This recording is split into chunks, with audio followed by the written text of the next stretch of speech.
Hi, my name is Mike, and I'm here to review a book, and that book is The Complete Handbook of Baseball for the 1978 season. So basically, I'm going to be reviewing the 1978 baseball season, more or less. I'm just basically going to tell you everything I know about these players and whatever seasons I remember. So I'm going to start by just going right directly into the book. I'm going to start off with Inside the National League. This is their predictions for the 1978 season. For the most part, they were pretty accurate. The Dodgers beat out the Reds. That's really the only one thing that stands out. But if you are watching baseball in 1977, it was basically a coin flip between those two teams. So I'm going to give you an idea of what they are thinking about with these teams, starting with the Western Division. They think the Reds basically have the horses to take it all. They believe that the Dodgers need to kind of break out quickly and kind of be a front runner. And that's really the only way they're going to keep the Reds off their back. I forgot how the 78 season played out game by game. But, yeah, I know the Dodgers won the division. Some of the also-rans, such as the Astros, saying basically they can hang around to the end. But they don't think they're going to get very far. The Padres and the Giants really don't have any horses in this race, and the Braves they're going to be finished fast at this point. So I'm going to go into the Eastern Division. They think the Phillies will win it, but they think the Phillies also have to be front runners in that they have to get out of the gate fast. The Pirates, they're going to stay close. They're a top challenger. They won the World Series the following year, so yeah. Some of the also-rans are the Cardinals, saying that they'll hang around a little bit, maybe until September, but that's about it. The Expos will probably wither because they just have so many young players. And the Cubs and Mets will be out of it very quickly, and that was the case. I'm going to start off with the Cincinnati Reds. I'm going to take a look at their front office. There are no names here that really stand out. I do remember the Cincinnati Reds were a somewhat conservative organization during this time. They had a GM called Dick Wagner, and from what I understand, he was a complete dick. He would lock employees in the offices so they couldn't leave during working hours, even during their lunch break. And I don't think the ownership really improved very much. In fact, it got worse. I remember the Marge Schott years. I think most Red fans would like to forget about her, even though I think it was during her reign where they really started spending money. So as nutty as Marge was, her and her dog, she was willing to spend cash. But she also had nicknames for some of her $1 million African American players, so to speak. So and I've never been to Cincinnati. I've been to Columbus. Kind of seems like a sundown town or a sundown city anyway. The Reds at this time were playing in Riverfront Stadium. Riverfront Stadium was one of the concrete toilet bowls that were very popular in the 1970s. The idea was to make these large multi-use stadiums where you can have both the baseball team and the football team play and use them. The stadiums weren't suitable for either sport, though. So eventually, in the 1990s, these stadiums started disappearing. Okay, so I'm going to go into the scouting report for this team. The hitting, these guys can hit. End of story. These guys can hit. He had lots of all-stars, some Hall of Famers. Um, George Foster came off his best season ever. These guys can hammer the ball. The pitching was always a little iffy with the Reds, even during their glory years of 75, 76. Obviously, things got better with the Tom Seaver trade, but nevertheless, there was weaknesses in the rotation, and they eventually caught up with the Reds. And in terms of the fielding, yeah, these guys can catch the ball. They have a lot of guys who are Gold Glovers, and even the guys who are kind of like okay are kind of like better than okay. And they also do have a decent amount of speed, so they're fine there. So again, they predicted the Reds to take this division, and there was no reason to think they wouldn't. Okay, so I'm going to start with the player profiles. The first one is Pete Rose. Pete Rose, yeah, he was baseball legend. Not There's very little I can add that people already know about Pete. Pete was a little bit of a phony, though. He got his nickname Charlie Hustle because Mickey Mantle was making fun of him for being so performative. And he was kind of a performative guy. Even as a kid, I kind of recognized that he kind of came off as kind of a fake. The one antidote that they have here is that apparently Pete, his son, Pete the Third, because it wasn't enough that Pete Rose has a junior. He had to continue that proud Pete name with the rest of his spawn.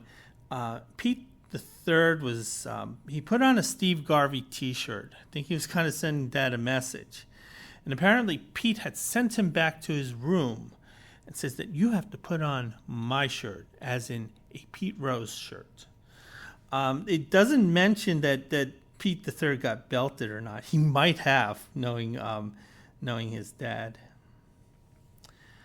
Next profile is Tom Seaver. Again, Tom Seaver, baseball legend.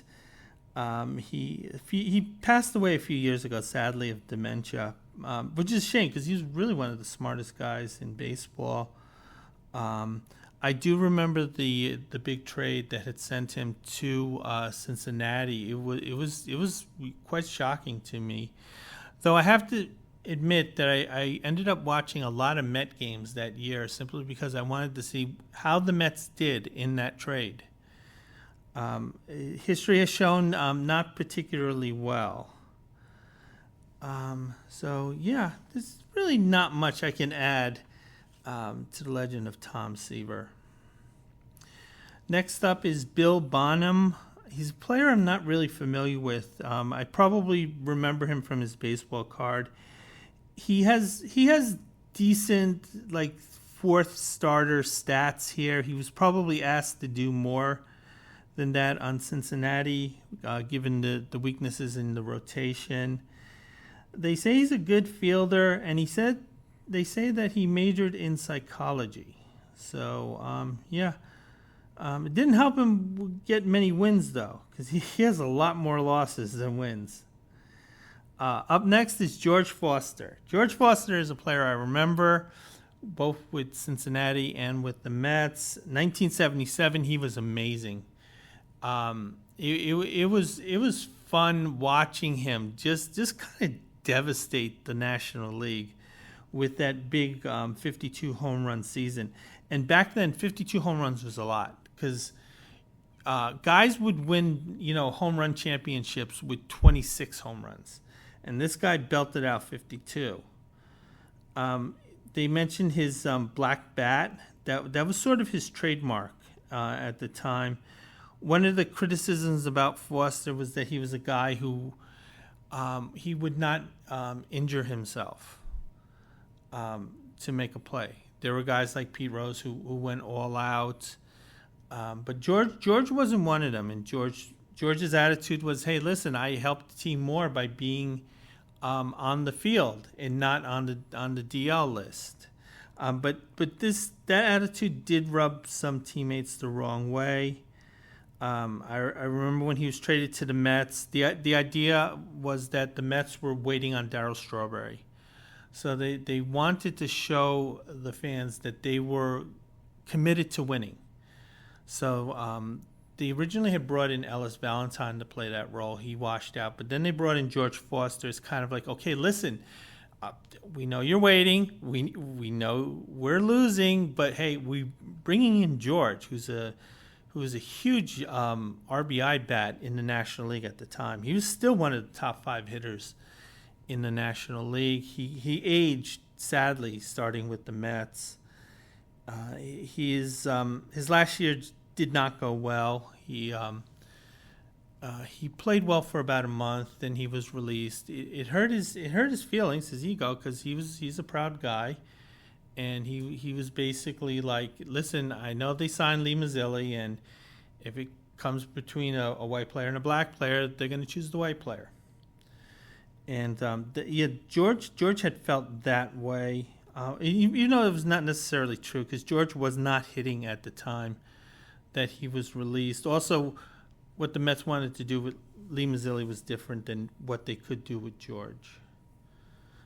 He also had kind of a strange sense of humor, from what I understand. Up next is Joe Morgan. Joe Morgan, again, legend, Hall of Famer. He was at the top of his game at this time. One of the things they are mentioning that's interesting is that early on, Casey Stengel had recognized what a talent Joe Morgan was, or is. And he was pushing the Mets to actually make a trade with the Astros to acquire him. The Mets just simply didn't have enough to get him, but that kind of gives you an idea that Casey recognized, hey, this guy, one of the best. Okay, up next is Johnny Bench, again, Hall of Fame, baseball legend. He was probably the most popular player among my peer group at this time. I remember him also as being the host of the Baseball Bunch. One of the things they are mentioning is, quote, has overcome problems resulting from breakup of brief marriage to a New York model. Yeah, Johnny went through more than one wife, but I don't really remember anything negative about Johnny Bench. I know he did not get along with Pete Rose. There were issues with Pete Rose in Cincinnati with Johnny Bench and with Joe Morgan. Pete Rose liked being the highest paid player on the team, and he was very protective of that. And the other players felt that Rose would badmouth them to management to make sure that they were not compensated as much as he was. So I think with Rose and Morgan, with Bench and Morgan, they both had a disdain for Pete Rose. Ken Griffey is next. Ken Griffey was a very young hitter at this time. He actually was the main target for the New York Mets when they were looking to trade Tom Seaver. But the Reds wouldn't give him up. So it might have been kind of interesting if Cincinnati did make that deal for Ken Griffey. Ken Griffey might have had a longer, more productive career with the Mets, given that they would get him off that AstroTurf field. That AstroTurf field helped him a lot with that batting average, but it also it just killed his knees. I do remember when he came to New York with the Yankees. The idea was that George Steinbrenner was going to build around speed instead of power. It didn't work because the American League ballparks still were mostly grass and they were smaller parks. So these AstroTurf hitters like Ken Griffey didn't know what to do, honestly. And I know Ken Griffey's son had a bad experience in the Yankee clubhouse when he was visiting his dad there, particularly with Billy Martin. So Ken Griffey Jr. always had a disdain for New York, particularly with the Yankees, because of that. Up next is Cesar Geronimo. I remember him. He was one of these players that always helped you win. His stats weren't mind-blowing, but at the same time, he just did everything. He could drive the ball a little. He had speed. He was an excellent defensive player. And, he's the type of guy who would help you win. And it says that he always wanted to play in Yankee Stadium. So when the 1976 World Series came around, he got his wish, and he did well. He batted .308. Next is Jack Billingham. I kind of remember him. He was a guy who really was a number 3 starter. He was foisted into the number 1 starter often, sometimes the number 2. He did rise to the occasion every so often. So he had a good career, but he was really kind of asked to do too much, to be honest. Next is Dave Concepcion. He was a top player at this time, kind of a borderline Hall of Famer, if you ask me. I don't know if he actually made it into the Hall. I know there are players who were not as good as him that are in the Hall of Fame. Concepcion did a lot of things really well. I think he was the one who pioneered the when he would throw the ball to the first baseman, he would bounce it off the AstroTurf. So rather than making a direct throw to the first baseman, it would bounce and then hit the first baseman's glove. And apparently that helps speed things up in catching runners. I do remember there was talk about him going to the Mets in the early 80s because he had become disenchanted with Cincinnati. Now, this is a little bit of a curveball here. Vida Blue, who we know never played for Cincinnati, but nevertheless, apparently there was a deal between Oakland and Cincinnati. There were a number of deals that Charlie Finley had tried to make happen that the commissioner Bowie Kuhn eventually voided, and this was one of the deals. But the thing is, as of the publishing deadline, Vida Blue was on the Cincinnati Reds roster. He was obviously frustrated in Oakland, given how Finley was kind of treating the franchise the way an equity firm would treat a company, just selling off the big valuable parts. And he was a great player. I remember him with the San Francisco Giants, who he ended up playing with in 1979. He would beat the Mets really badly. He was this big guy. He kind of like turned his entire back to the batter, and then suddenly that like 98-mile-an-hour fastball would just come flying out of his hand. He was still throwing hard toward the end of his career with the Kansas City Royals. Next player is Dan Dreesen. I remember him. He was a big prospect. He was the guy who was going to replace Tony Perez. Tony Perez, Hall of Famer. He was a good player. He certainly could do things, but there were diminishing returns with him. After his big 77 year, every year he would go incrementally downward in his stats. So obviously he was a guy who you can get him out. He was probably scouted, and it was hard for him to replace Tony Perez. Cincinnati Reds, their top prospect is Ron Oyster. I remember him as a player, though he never really made a big impact with me. The manager is Sparky Anderson. I remember him. This is a guy who, when he was 25, he looked 70. But then again, when he was 85, he looked 70. I remember he was a really good manager at the time, very well respected, had a really good personality. He had done a guest starring role on WKRP in Cincinnati, and even though he was playing himself, he gave a credible performance, and it was like professional level acting. And he honestly, if he wanted a role on that show, he probably could have done it. Okay, so that is it for the Cincinnati Reds. Ugh. Up next is the Los Angeles Dodgers.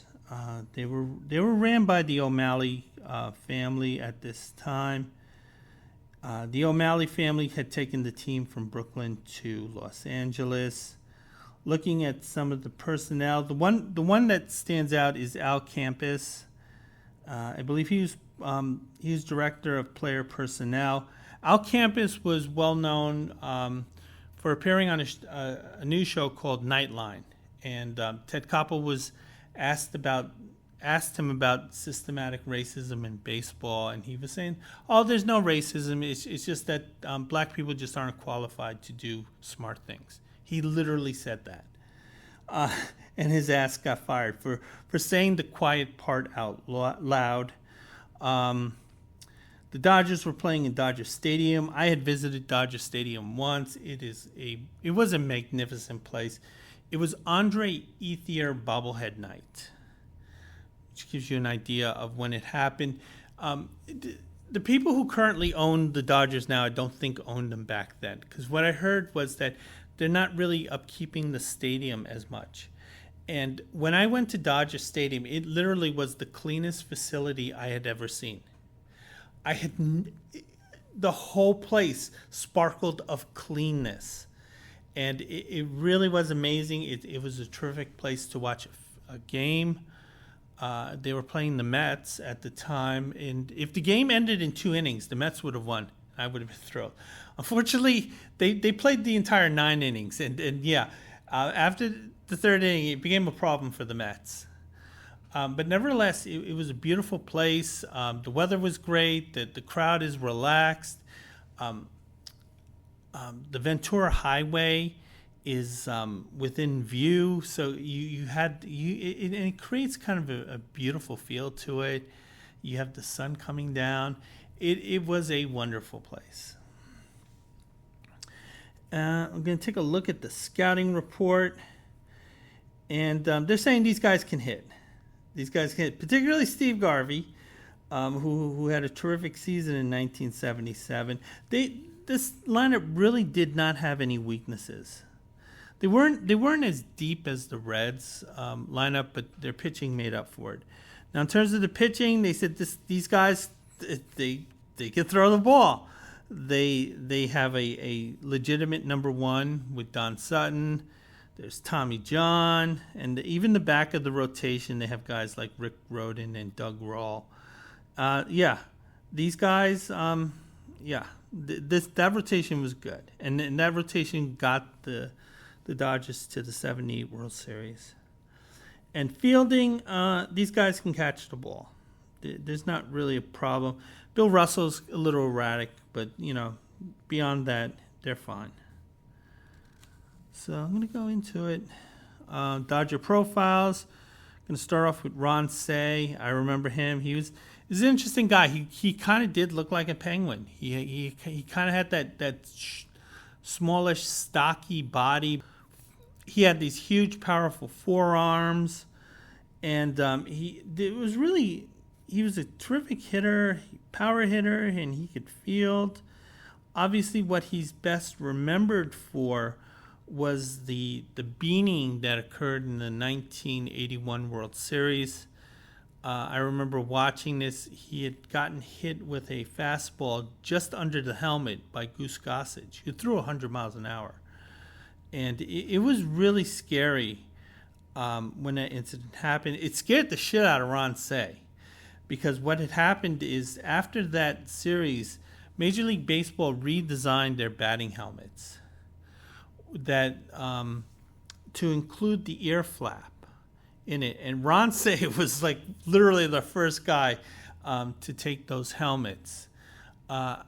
The players who are already playing with the old time helmets without that protection, they were allowed to keep those type of batting helmets, but any player coming up after the 81 season, they had to use those safer helmets, so to speak. I think Mookie Wilson was the last player to use that old-time batting helmet. Says he's also a singer, and that he records for Long Ball Records. It's probably like a vanity thing. And some of his songs are Third Base Bag and One Game at a Time. And they do mention that he is a better player than singer. Up next, Steve Garvey. Steve Garvey was baseball's wonder boy. He was Ken. His beautiful wife Cindy was looked upon as Barbie. Cindy was a talk show host. The person who wrote this write-up has a crush on Steve Garvey. They're talking about how his eyes are blue, and they're talking about how good-looking he is. This person is stroking over Steve Garvey. Steve Garvey was a great hitter, great fielder, did a lot of things really well. He was a wonder boy. He was tarnished a bit because they found out off the field he wasn't as righteous as he made himself out to be. I think he ran for he did run for the Senate in California. He lost. That was probably a good thing because I'm sure his politics are atrocious. Up is Reggie Smith. I remember Reggie Smith. He was a very professional hitter. He was known as the other Reggie. And he was a guy who could drive the ball. He hit for a high average. Apparently, he's kind of a Renaissance man. He can play 7 musical instruments. He scuba dives. He flies airplanes. He operates trains. He quarters horses. He cooks. He plays tennis. He dabbles in real estate. And he's been a lab assistant in a morgue. So this guy can do a lot of things. He is the hardest working man in Major League Baseball at the time. He also left while he was still on top. He was still an effective hitter when he retired. Here we have Davey Lopes. He's a player I remember very well. Davey Lopes is an interesting guy in that he was able to change his style to extend his career. He had started off, and at this time he was basically a road runner. He was a guy who would get on base and he would steal a base and cause all types of havoc on the base paths. That was his game at the time. However, when Lopes got slower and he got bigger, he had to change his style, and he was able to do that, and he became a power hitter and a pretty effective power hitter for a second baseman.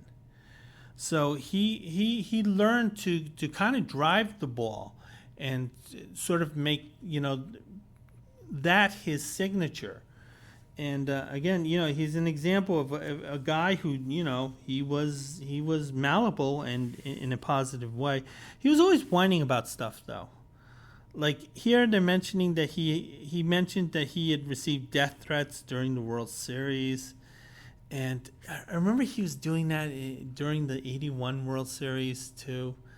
There's always a little bit of drama with him. Up next is Dusty Baker. I remember him. He was the Dodgers' number 3 hitter. He was an excellent player. He drove the ball. He had some speed, though he didn't really run that much. Obviously, he's best remembered as a manager more than a player, but he was a fine player.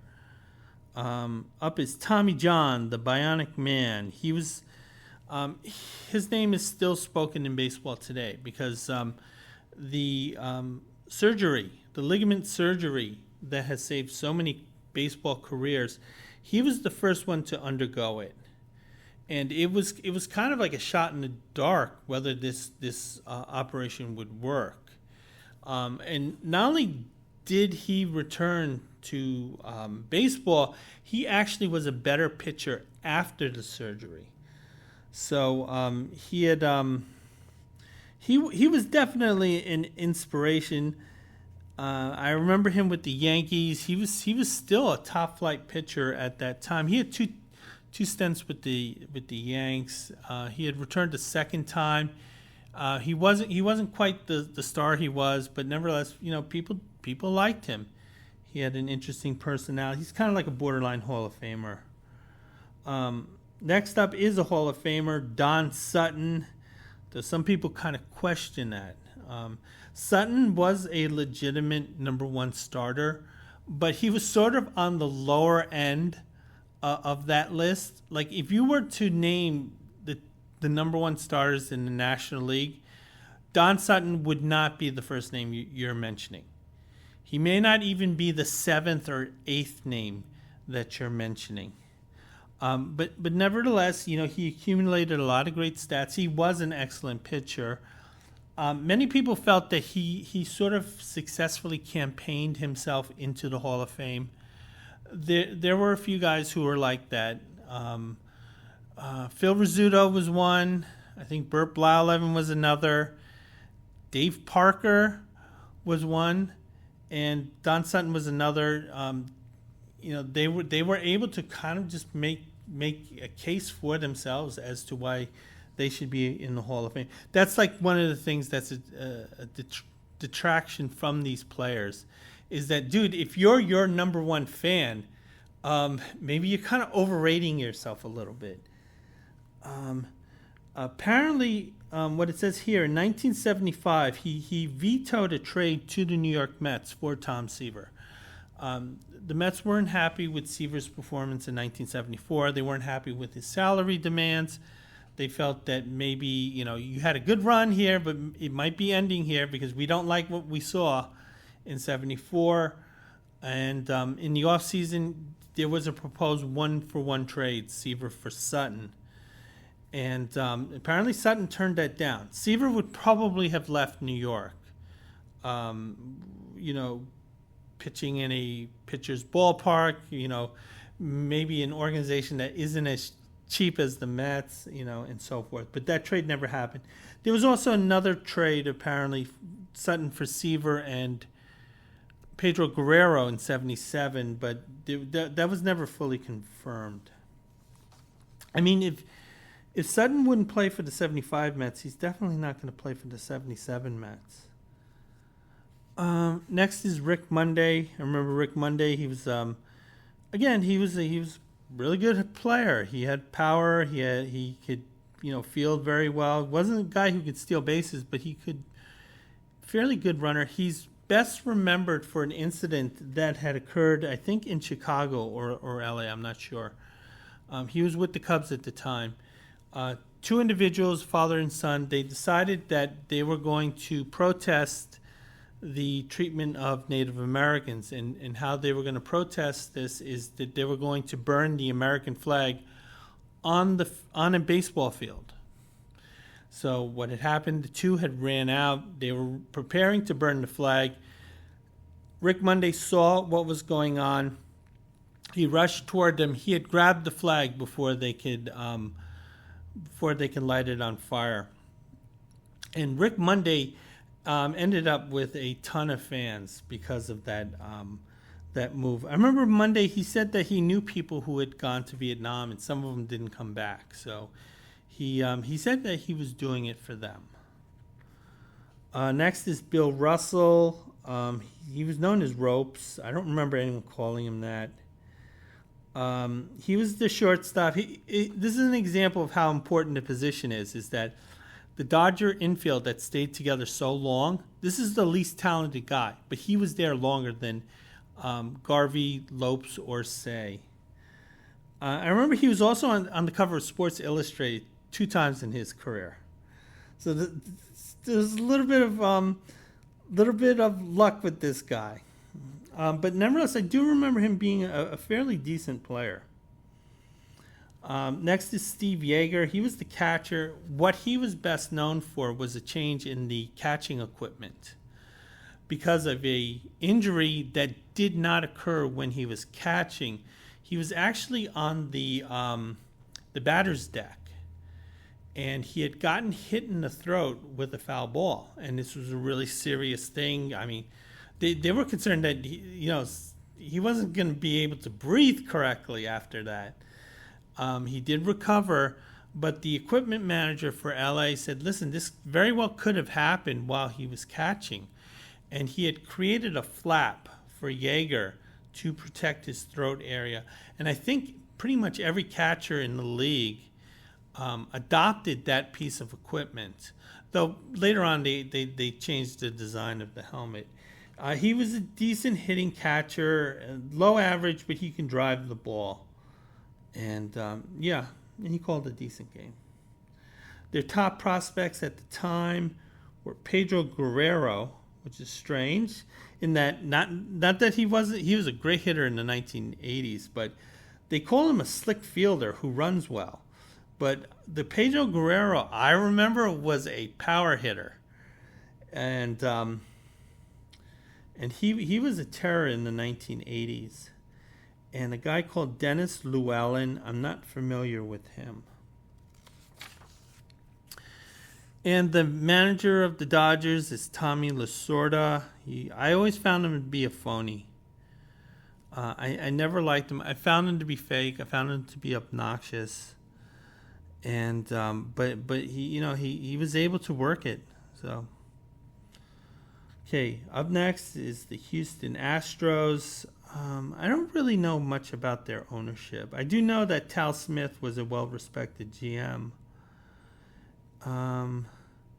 And they played at the Astrodome, which was a horrible place. I never saw it in person. I would see it whenever the Mets played in Houston. I never enjoyed those games. They looked dreadful. The Mets usually played dreadful, which did not help.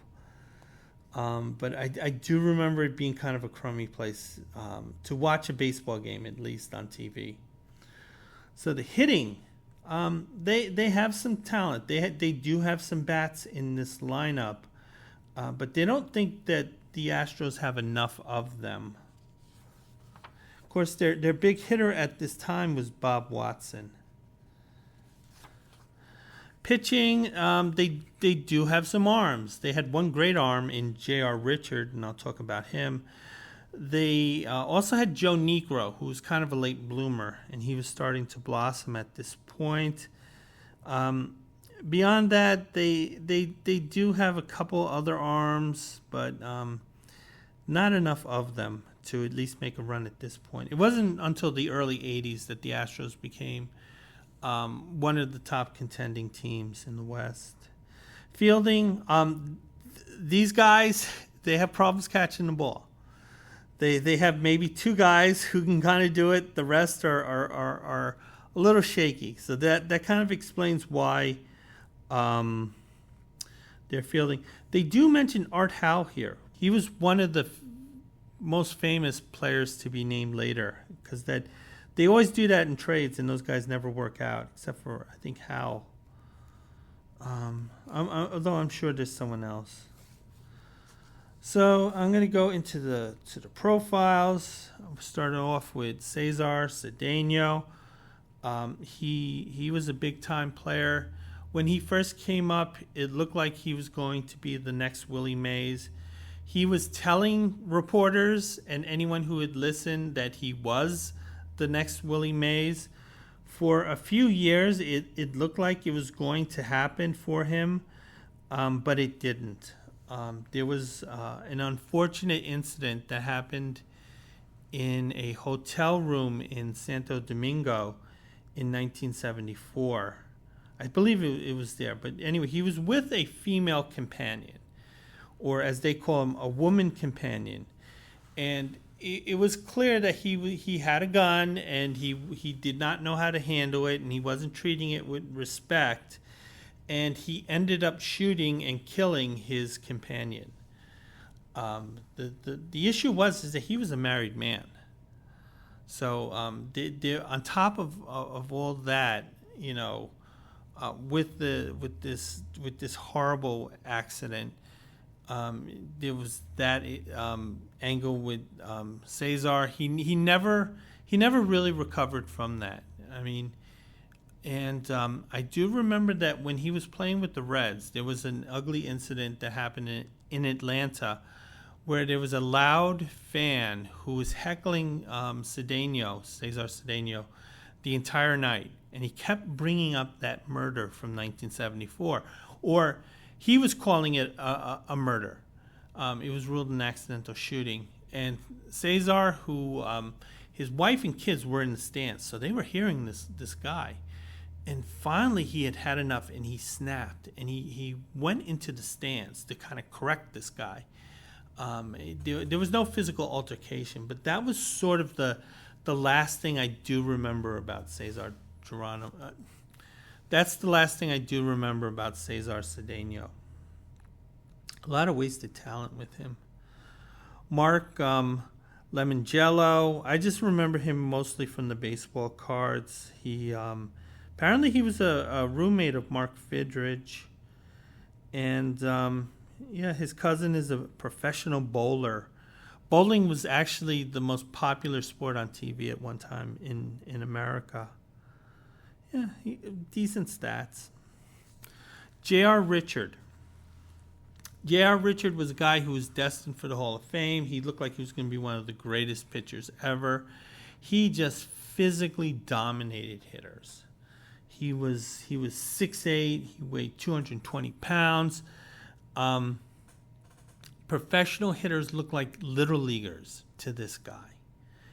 And in 1980, he was having one of the greatest seasons any pitcher has ever had. But during that season, he kept complaining about various physical ailments. And his complaints went unheard. One of the reasons was that he was pitching so great. They were like, listen, how can a guy be pitching this well and complaining about injuries?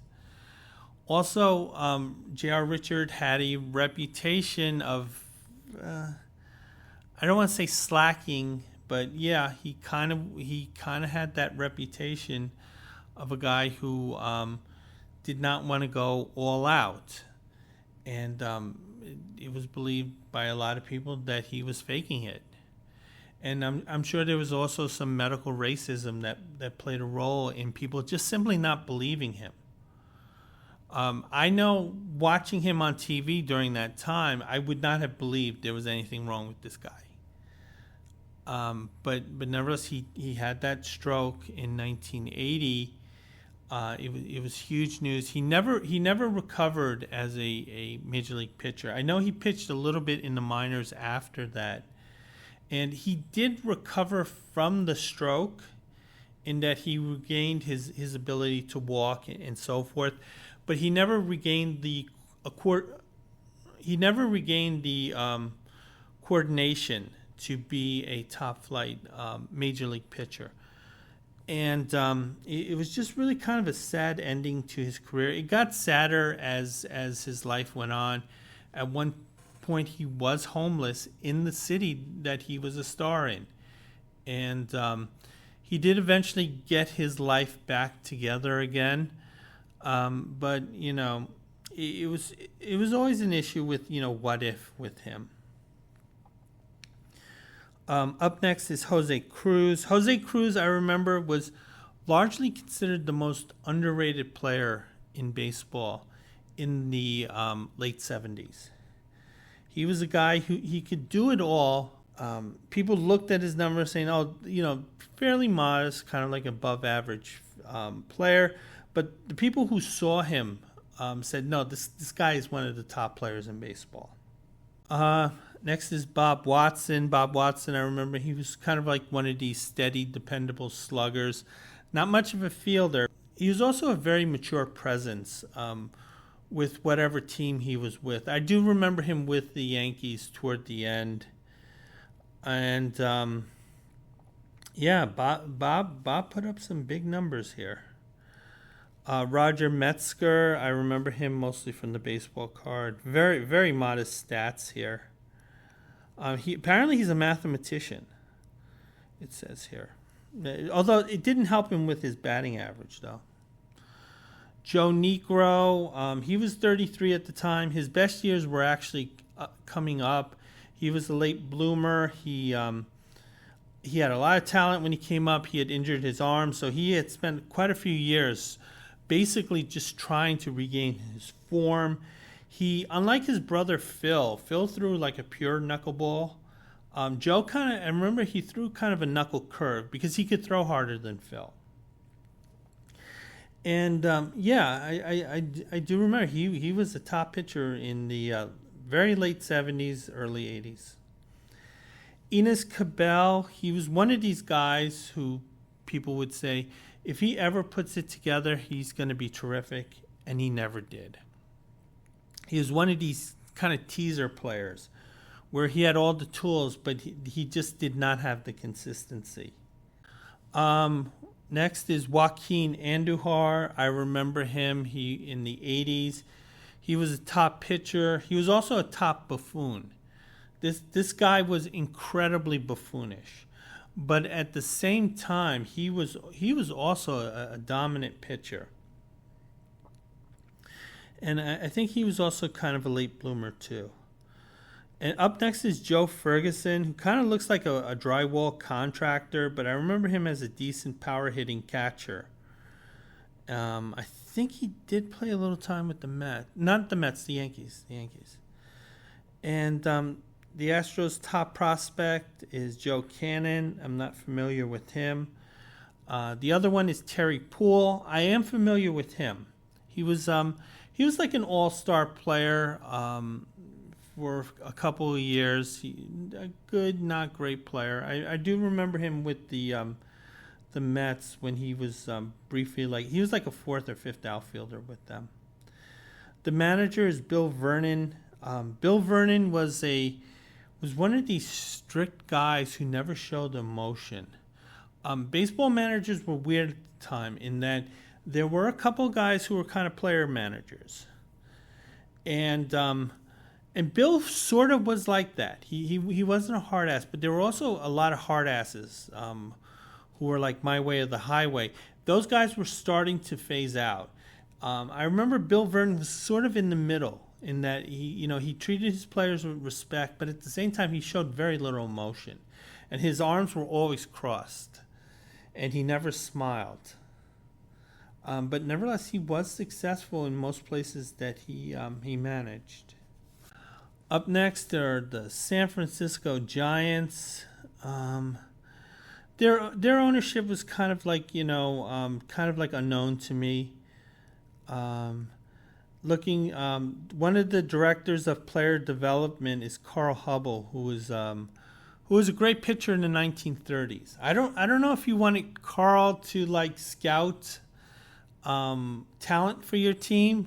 Carl might have been a little not with the times, so to speak. Although I shouldn't badmouth him. And they were playing in Candlestick Park at the time. Candlestick Park, I do have some memories of. One, it was a wind tunnel. And apparently what had happened was that when Walter O'Malley wanted to move the Dodgers from Brooklyn to LA, he knew he needed to take another team with him. And he had targeted the owner of the Giants. I forgot his name. It was like Stoneham or something. And he was telling him about all the virtues of being in California. You're going to be in San Francisco. That's where Joe DiMaggio came from. It's a sports town. You'll have a terrific time. Wait till you see the stadium they're going to build for you. So, the guy goes out to San Francisco. And what they did was they kind of ran a flim-flam on him, or a switch and bait. What they did was they took him to the site of where they were going to build Candlestick Park. But they took him in the morning. So he's there at 10 o'clock in the morning. And if you've been to San Francisco, and it's still a beautiful city, San Francisco has some of the best mornings ever. I love San Francisco in the morning. And when the owner was there at 10 o'clock, it was an absolutely beautiful day. He was thinking that his team is going to be playing in these conditions for half the season, and he was sold on it. But what had happened is that the weather changes in San Francisco very quickly, and by the afternoon it can be a wind tunnel, and it can get cold. And that's precisely what happened whenever the Giants played their afternoon games. And their games were brutal. The wind hurt their hitters. It was cold. Willie Mays still had some great seasons there, but he was not enjoying it that much. And the other thing I do remember about Candlestick Park, and it relates to it being a wind tunnel, was that whenever they served hot dogs, they came in plastic wrappers. Of course, the fans would take the wrapper and just throw it to the ground. And the thing is, these wrappers would accumulate. And there were always these little mini tornadoes of these plastic wrappers going back and forth. And there was one fan who hated that. And he sued the San Francisco Giants to stop them from doing that. And this lawsuit went on for years.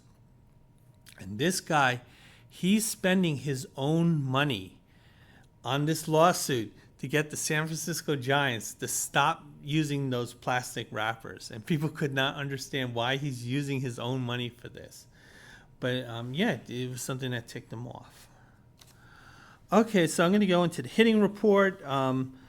These guys, they have some hitters, but they also have problems. The fact is that their top hitter at the time is 40 years old, and his knees are basically being held together by rubber bands. So they're saying, listen, this is their top hitter, and he might be in a wheelchair anytime during the season. They do have a couple other polished hitters, but there's just too many bats that they're lacking.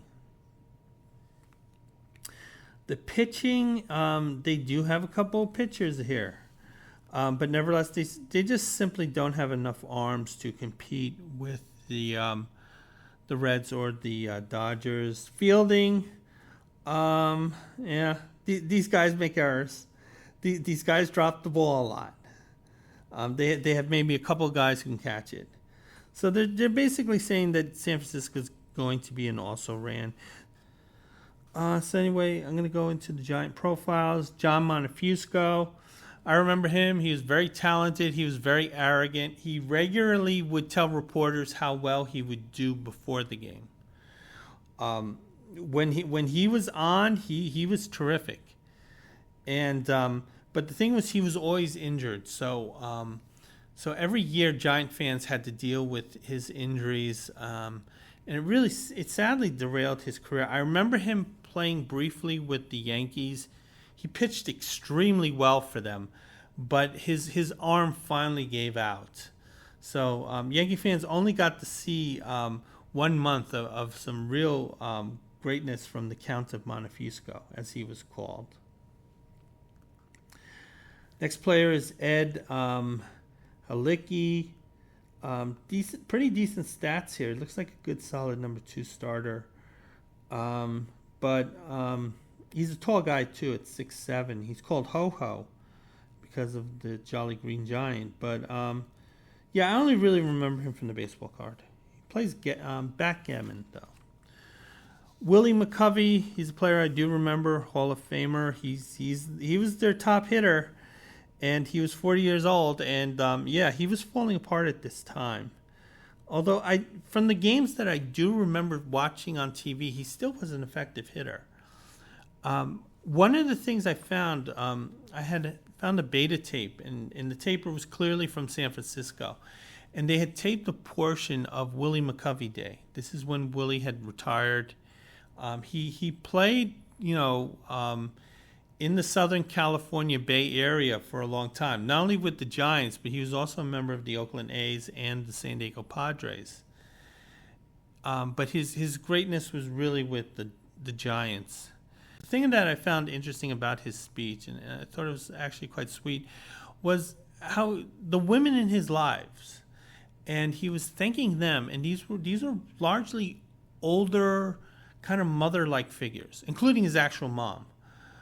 They included some of his teachers in grade school, and he viewed them as his mother. So on one hand, he's kind of a mama's boy, but on another, he's kind of a sweet mama's boy. Bill Madilak.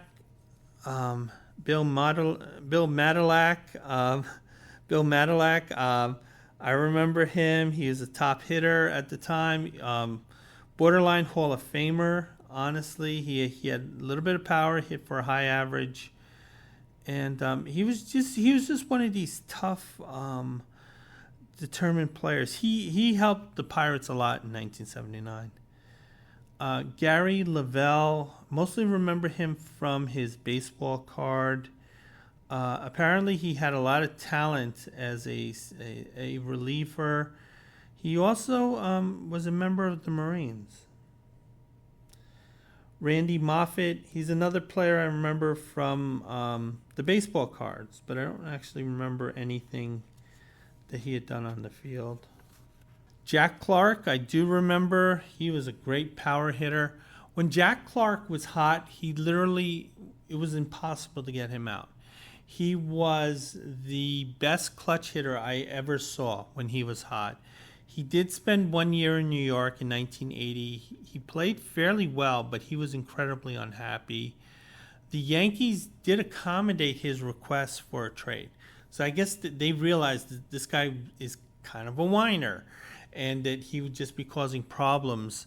So in an unusual move, they traded him after signing him, for 1 year.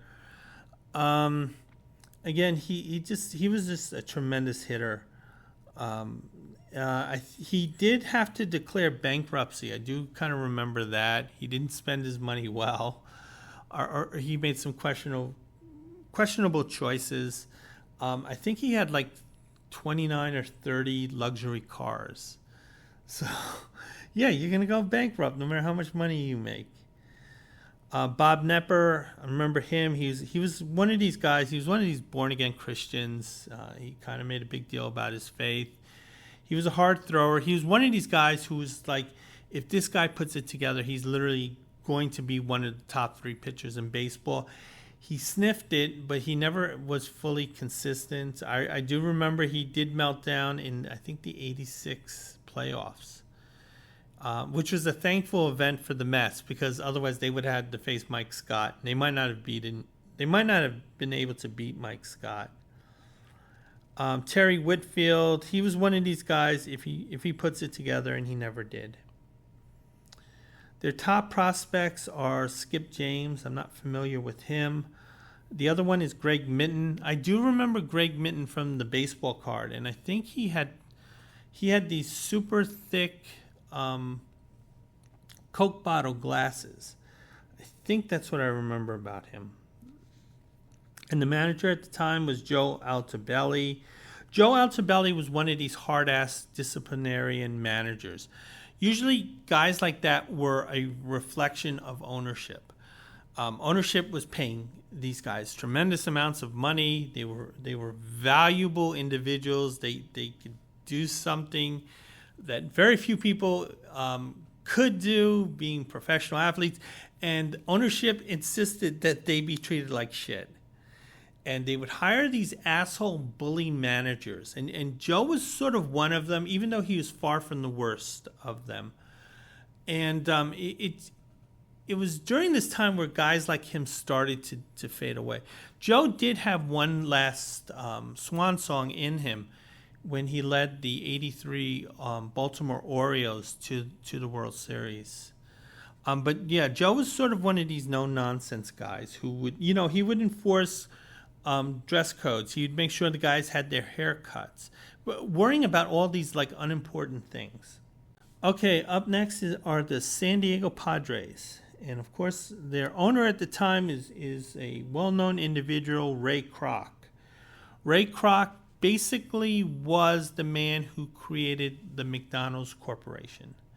The McDonald's restaurant was the creation of the McDonald's brothers, but it was Ray Kroc who turned it into a corporation. Ray Kroc, he clearly bought the team as a vanity project, kind of to show people, this is how rich I am that I own a sports team. Donald Sterling, who owned the NBA Clippers, was kind of the same way. So Ray had bought the San Diego Padres just to show how rich he was, basically. He did spend a little bit of money on his team. He did bring in some big-time free agents, But he was a guy who really did not understand baseball too much. And when I talk about a player called Gene Tennis, I'll get into that. Ray also, as the owner of McDonald's, he wanted his baseball players to look like his minimum wage employees in a McDonald's. So they had these ugly ass mustard yellow brown uniforms that kind of matched the colors that McDonald's employees wore. So that gives you an idea of the type of ownership that the San Diego Padres players had to deal with. Years later, when Goose Gossage was a member of the Padres, he had told reporters that Ray Kroc's hamburgers were poisoning America. So anyway, I'm going to go into the scouting report, the hitting. The hitting is led by Dave Winfield here, who's really just an incredible player. I remember him with the Yankees. They said the team does have some bats in their lineup. So they do have some guys who can drive the ball, but they don't have enough of them. The pitching is a problem because their best pitcher is their closer. But the thing is, before you get to the closer, you got to go through the rest of the staff.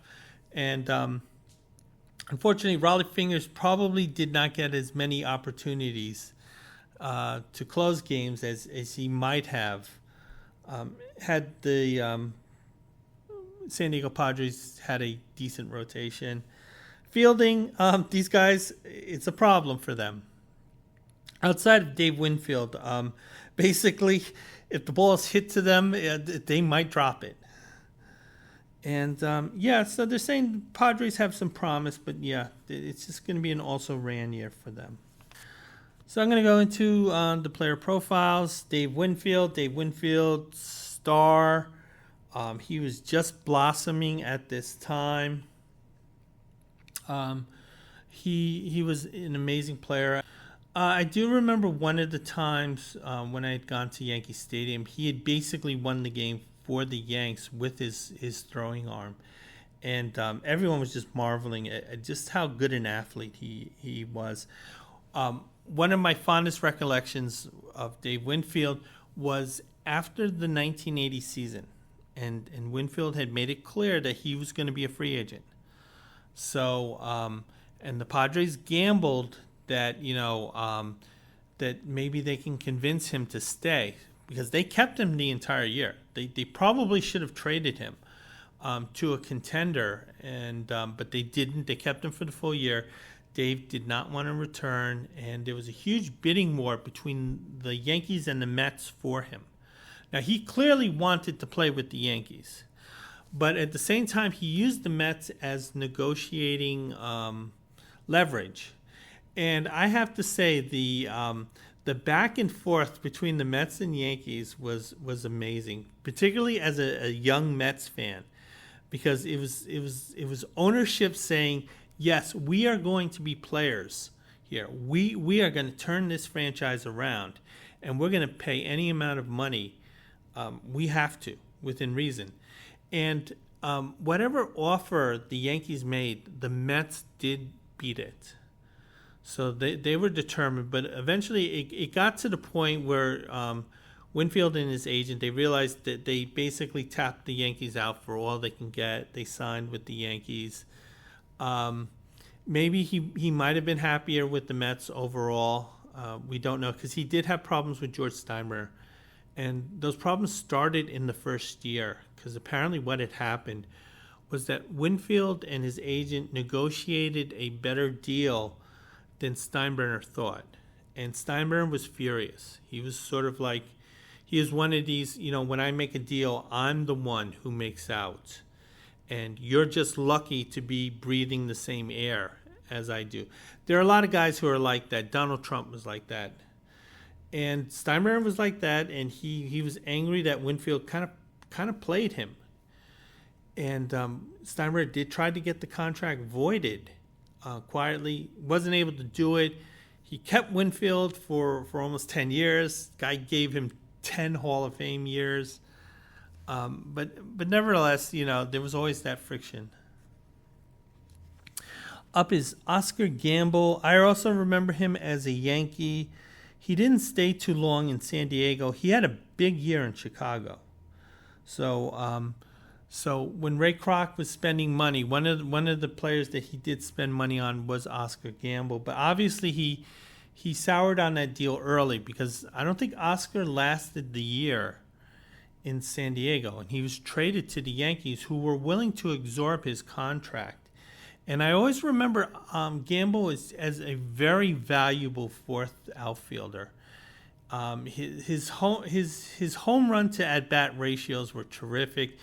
Every time I saw him, it seemed like he was hitting a home run. And he was also well known for that huge afro of his. And he seems to be kind of a relaxed guy. They have a lot of quotes here saying, "Listen, I know I've played for a lot of teams, but hey, I just go with the flow." Next player is Gene Tennis. He was the catcher for the Oakland A's during their glory years. He was one of these guys who never put up the big flashy stats, but he was a guy who would help his team win. And what had happened was that Ray Kroc had soured on Gene Tennis because he had saw his production go down. He saw diminishing returns. He saw an increasing salary. A guy like Ray Kroc, he's not going to like that. Hey, this guy's producing less and I have to pay him more? That doesn't seem fair to me. And Ray Kroc publicly bashed Gene Tennis, saying, "Listen, this guy's a bum, and I have to pay this guy a lot of money." And I think he wanted him released, but and I don't know whether that actually did happen, but I do know he was heavily criticized by baseball fans because they were saying that Gene Tennis is the type of player who helps you win. Not everything he does well is in the stat box. He's still a good defensive player. He calls a good game. He can drive the ball. He knows how to hit and run. He knows how to do those little things that make a baseball team successful. And this Ray Kroc clown, who's poisoning America with his hamburgers, he can't see that. He thinks everything should be golden fries. So that's what I remember most about Gene Tennis. And next up is Raleigh Fingers. Raleigh Fingers, Hall of Fame. He was a great player. The handlebar mustache, which he still sports to this day. So this is a motif that stuck with this guy. I remember him when he was with Milwaukee. Even toward the end, he was still an effective pitcher. And he was a player I really did not appreciate until toward the end of his career. Up next is Mike Ivey. Mike Ivey is a player I remember. He was kind of viewed as the next Johnny Bench. The career that Gary Carter had, people thought Mike Ivey was going to have that career too. And for 1 year, he actually did produce it. I think in 1979, he had his career year where he put up, Gary Carter, Johnny Bench numbers. But he had emotional issues. And I believe what had happened is that after a game in San Francisco, he was playing with the Giants at the time, his teammates found him in his locker crying uncontrollably. And they could not understand why. And apparently Mike Ivey did have a emotional breakdown. And, it totally derailed his career. He did eventually make a comeback as a backup player. He might have been part of that Tigers team in '84. And he could still provide some power as a second stringer.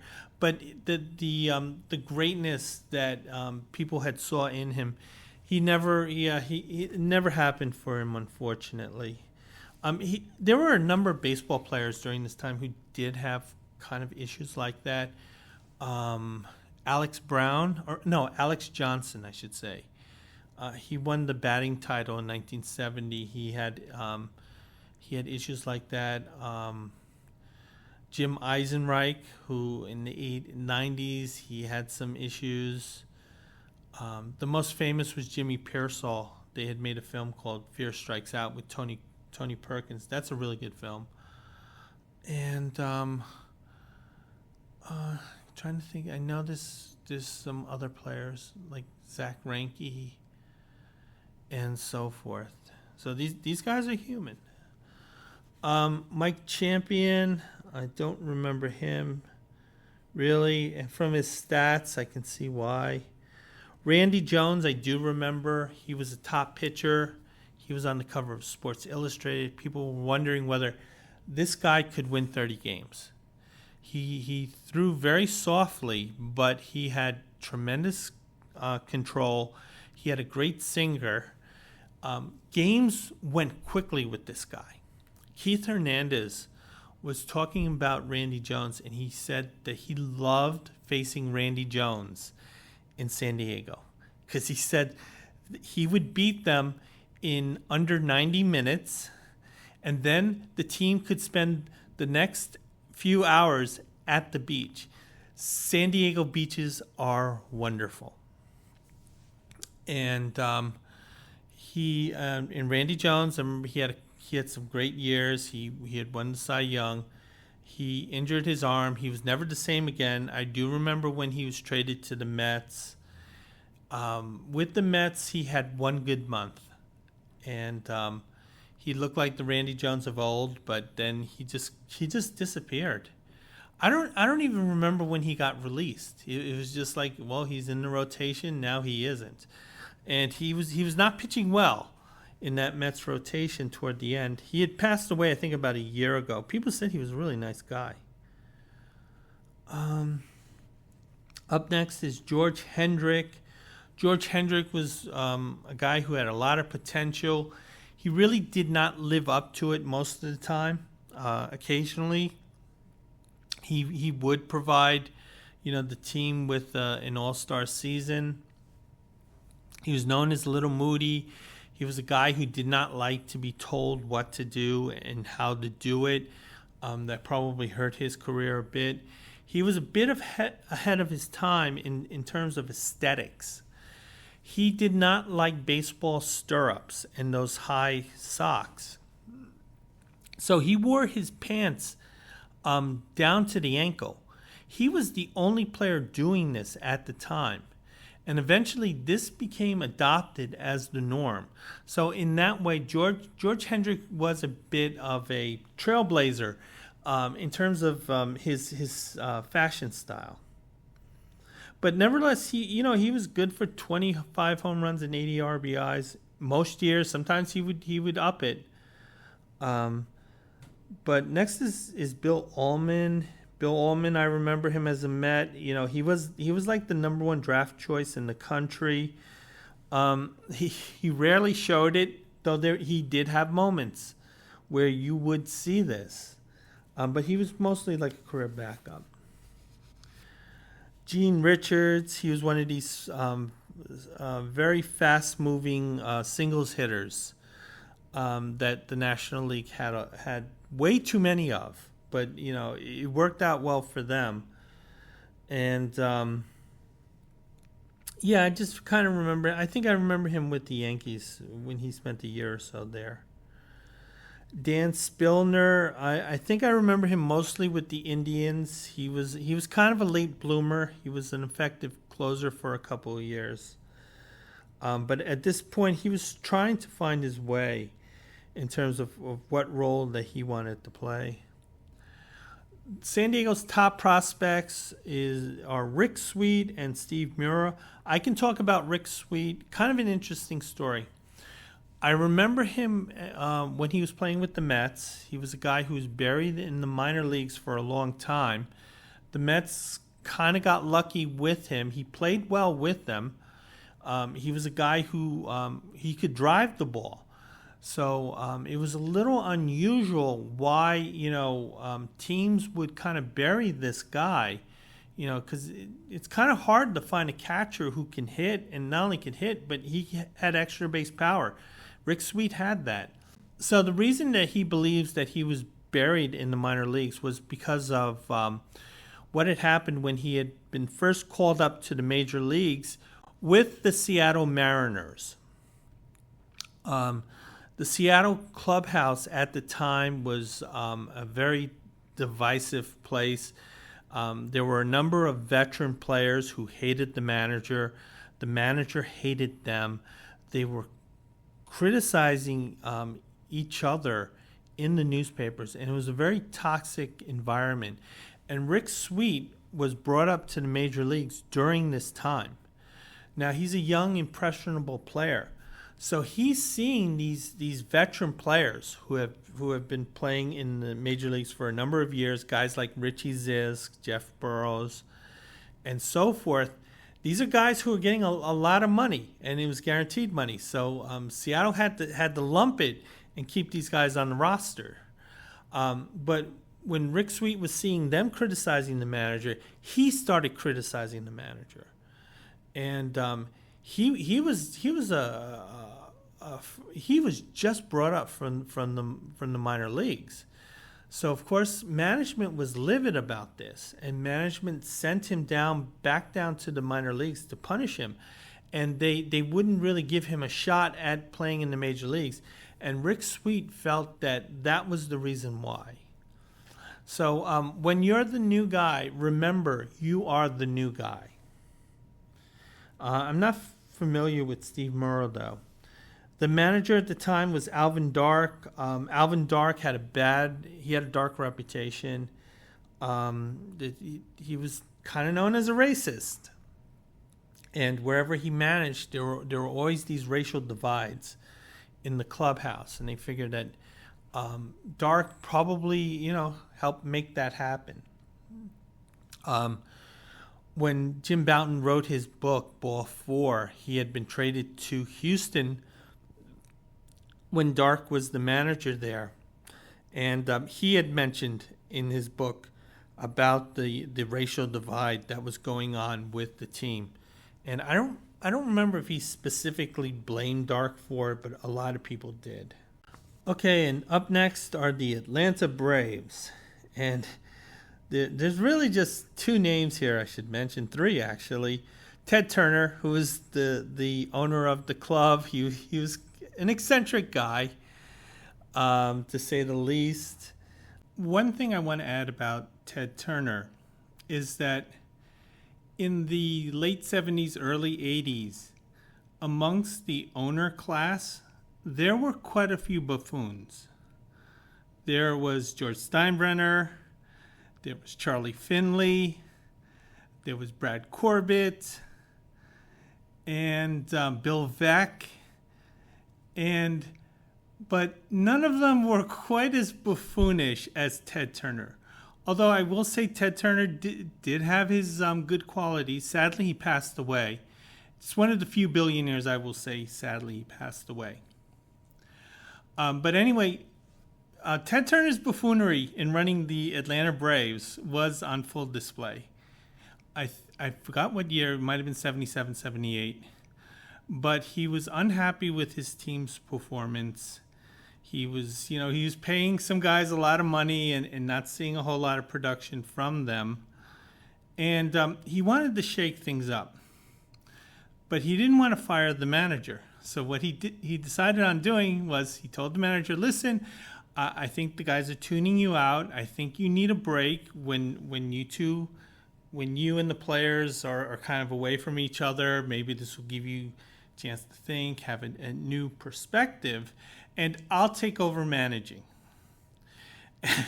Of course, I don't know who the manager was, maybe Dave Bristol. Obviously, he thought this was crazy, but he knew who was signing his paychecks.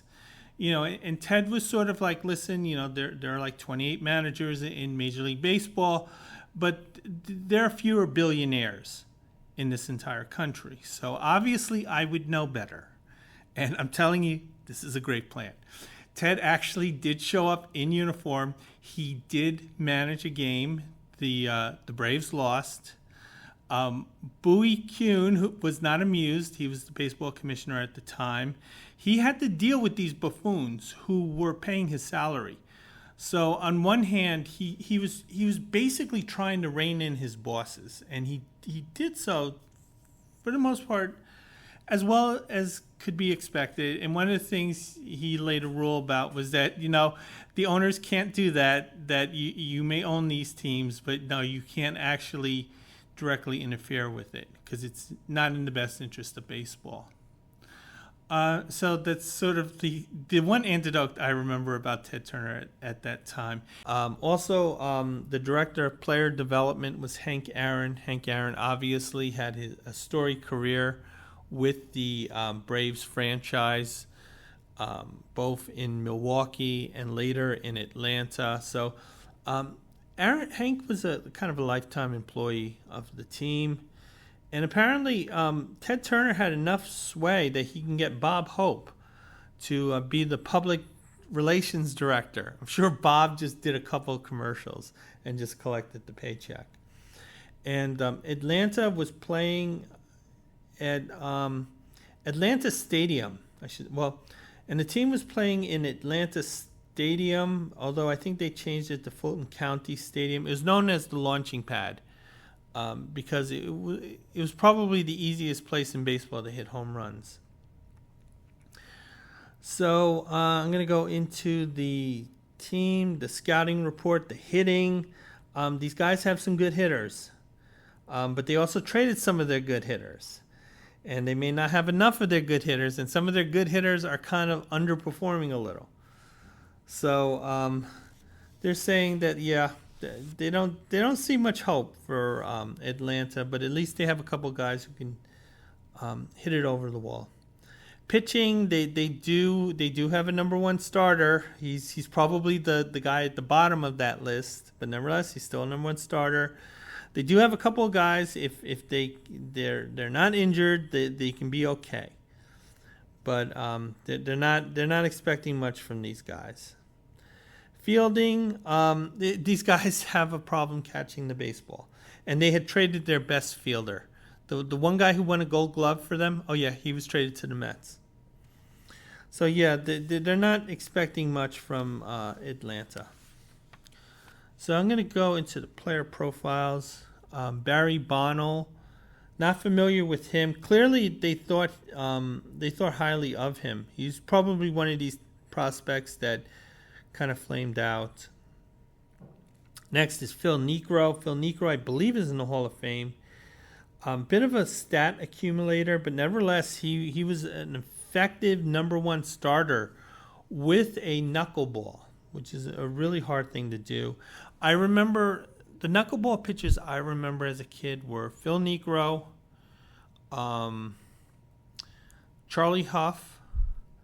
I think Wilbur Wood was still around.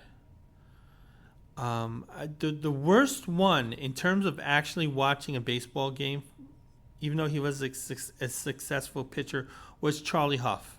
Charlie Huff, those were 4-hour games when that guy pitched.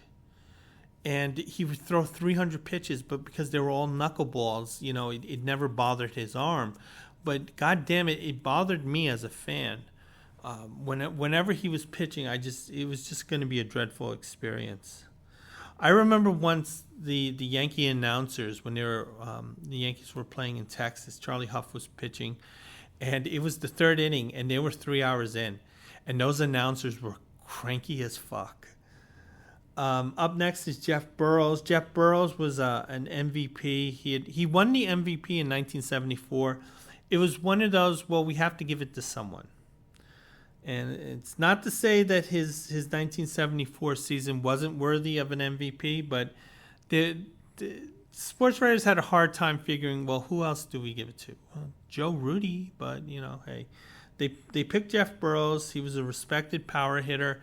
Remember, he had a compact swing, so he didn't really strike out too much. He did have a big year in Atlanta in 1977. The returns diminished. He ended up being in Seattle. He was a part of that toxic clubhouse I had mentioned about when I was talking about Rick Sweet. And he was a good hitter. Dick Ruthin, I remember him mostly with Philadelphia. He was that number 2 starter after Carlton. They really needed a guy like him, and he came through for that team. I think he was very instrumental in Phillies winning that 1980 World Series, simply because after Carlton, at least you had this guy who would provide a great deal of stability. I remember he was slow to the plate. He had he had a very set windup, and it was a very slow windup. So you could steal off this guy, but nevertheless, he's still an effective pitcher. Roland Office, he was a top utility guy. I think he was voted at one point the ugliest guy in baseball. Teammates would say that, Roland was so ugly that when a fly ball came toward him, it would start, shying away. I really can't tell from this picture, but nevertheless, yeah. Whenever opposing players saw him, they were like, "Can you please put that bag on your head?" Biff Pocoropa. I remember he had a nice name. I like that name, but I don't really remember much about him. He looks like he was a decent hitting catcher, though. Gary Matthews. He was a guy who looked like he was going to have superstar potential. He certainly was an excellent player, but he never became a superstar. This frustrated Ted Turner, because Ted Turner had signed him to a big contract in the hopes that playing in Fulton County Stadium would help his power numbers. His power numbers remained modest, but nevertheless, he was a guy who would help you win. He helped the Phillies a lot. He was really kind of one of those take charge guys. I think his nickname was Sarge. And the Braves' top prospects at the time were Dale Murphy. Dale Murphy was a dominant player in the 1980s, borderline Hall of Famer. And the other player is Brian Assestein, which, I'm not familiar with him. And Tom Boggs, who I'm not also familiar with. The manager is Bobby Cox. Bobby Cox had just been named manager of the Braves. This is his first stint with him. He was highly regarded as a coach. He had gotten his chance in Atlanta. He was undermined by a bad team, but he was still a well-respected manager. He had moved on to Toronto because Toronto felt that he was the type of guy who could really put their young team together. It happened. Toronto was a force in the mid and late 80s. Bobby Cox shared a lot of credit for that. Cox later came back to Atlanta. Then he had that great run with those great Braves teams of the 1990s. And that is my wrap up for the National League West, and I'm going to go to the National League East.